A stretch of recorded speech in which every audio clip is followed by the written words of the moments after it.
First week of overall summary. तर पहिल्या आठवड्यातला एक्सपिरियन्स थोडासा शेअर करणार आहे. चला तर पहिले सांगतो तुम्हाला बोलतो आहे कशाबद्दल.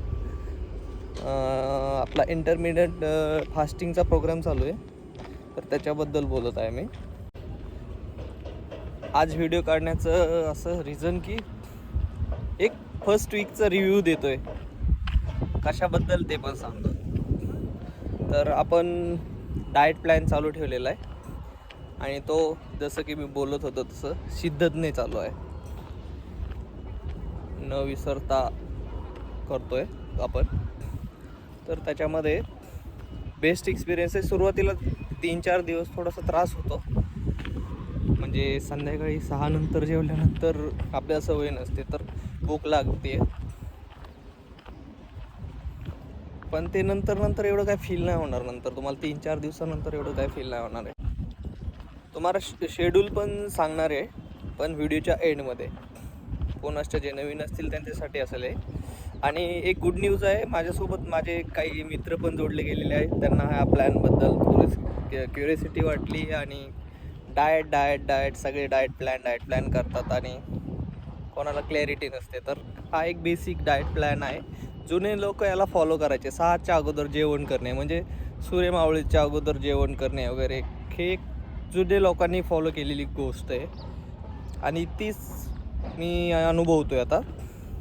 तर आता 8 दिवसामध्ये जे डिफरन्स जाणवतात मला, जे की खरंच एक्सेस चरबी वगैरे कमी होती बॉडीमधली, म्हणजे पोट वगैरे बेली वगैरे कमी होते आणि मायनरचा ग्लो पण आलेला आहे.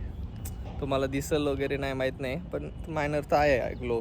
तर 1 महिन्यानंतर मला असं वाटतं की चांगला रिझल्ट असेल याचा आणि मला फील पण गुड होतं आहे. 6 नंतर जेवल्यानंतर माझ्याकडे टाईम मोकळा राहतो आहे संध्याकाळी, म्हणजे की जेवण राहिलं आहे वगैरे आपल्या माइंडमध्ये एक ब्लॉक असतो ना, तो निघूनच गेला आहे.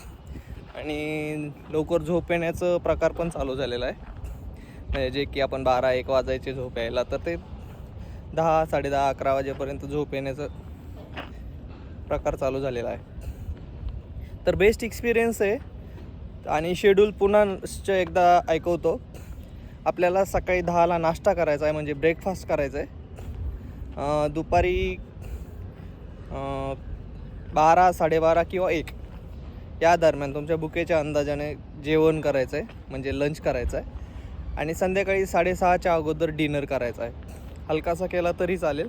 दुपारी पण जेवण एकदम दाबून पाहिजे, कारण नाहीतर मग विकनेस जाणवेल तुम्हाला थोडासा. आणि हे शेड्यूल स्टार्टिंगला 2-3 दिवस नॉर्मलचा विकनेस वगैरे जाणवू शकतो, पण डाएट तसा ठेवा. सकाळचा डाएट पण थोडासा हलका ठेवला तरी चालेल. नाश्ता हलका ठेवा. आणि बेस्ट एक्सपिरियन्स आहे. हा व्हिडिओ शेअर करायला थोडा लेट झाला, थोडंसं कामामध्ये असल्यामुळं रोजच व्हिडिओ नाही बनवता येत आहे आणि नवीन आहे व्हिडिओ बनवायला. तर माहीत नाही कोण कसे रिव्ह्यू देईल, काय होईल. तर त्याच्यापेक्षा एक वीकली बनवत जाईल मी. एक 4-5 व्हिडिओ देईल मी तुम्हाला लास्टपर्यंत, मंथ एंडपर्यंत. आणि मला बेस्ट वाटलं तर हा डाएट प्लॅन मी कंटिन्यू पण ठेवू शकतो असं मला वाटतं आहे, कारण माझ्यासाठी एक बेस्ट एक्सपिरियन्स आहे हा. संध्याकाळी जेवणाची थोडी हडबडी होती 6ची, पण मी करतो आहे अरेंज काहीतरी, म्हणजे आता काहीतरी कुछ पाने के लिए कुछ खोना पडतं आहे असं आहे ना, तर करतो आहे मी ते पण. संध्याकाळी 6-6:30 नंतर फक्त जेवण. आणि एवढ्या 8 दिवसामध्ये ना एक जाणवलं माझ्याकडून, एक वेळेस चूक झालेली, फक्त लेट झालेलं 7, म्हणजे एकदा जेवण मिस झालेलं फक्त. बाकी सगळं शेड्यूल व्यवस्थित चालू आहे. 15-20 मिनटं इकडं तिकडं होतं आहे, पण चालू आहे, म्हणजे शिद्दतने चालू आहे. तर हा डाएट प्लॅन खरंच खूप बेस्ट एक्सपिरियन्स देईल तुम्हाला. आणि तुम्ही सगळेजण अनुभवा, हा ज्याला जमेल ते जमेल, पण रेग्युलर करा. म्हणजे असं नाही की 1 दिवस केला 2 दिवस केला असं नाही, कंटिन्युटी ठेवा, चांगले रिझल्ट भेटतील. विश्वास ठेवा माझ्यावर. चला, बाय बाय.